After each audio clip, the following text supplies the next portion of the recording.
Pemirsa, tingkat pengangguran di Kabupaten Buleleng diklaim turun oleh pemerintah.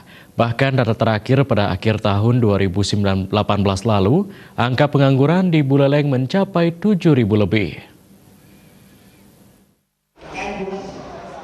Hal tersebut diungkapkan oleh Kepala Dinas Tenaga Kerja Buleleng, Nimade Dwi Priyanti. Menurutnya, angka pengangguran di Buleleng memang relatif kecil jika dibandingkan dengan daerah lain. Para pencari kerja saat ini bisa memanfaatkan teknologi untuk melihat ataupun melamar berbagai lowongan kerja yang tersedia. Masih adanya pengangguran sangat disayangkan, sementara lapangan kerja juga masih melimpah. Di sisi lain, tenaga kerja dari luar Bali terus bertambah. Hal ini menunjukkan ada masalah dengan mental sebagian kecil SDM yang tidak beranjak dari zona nyaman. Dengan kondisi saat ini, keberadaan job fair memang menjadi pilihan para pencari kerja. Namun beberapa pencari kerja kadang tidak berani mengungkapkan dirinya pengangguran.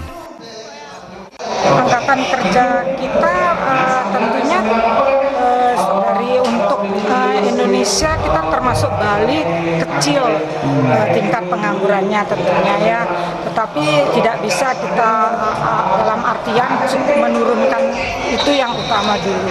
Banyaknya perusahaan-perusahaan yang mencari kerja tentunya tidak lagi berfokus dengan satu misalnya satu hanya nyari sopir saat itu dibuka, ini langsung bisa segala macamnya, baik manajemen keuangan dan lain sebagainya. Menurutnya, permasalahan mengenai kemiskinan dan pengangguran ini tidak akan hilang jika gengsi dan mental priai tidak segera dihilangkan. Pola semacam ini yang membuat masyarakat tidak bisa maju, terutama di tengah perkembangan teknologi yang sedemikian pesat.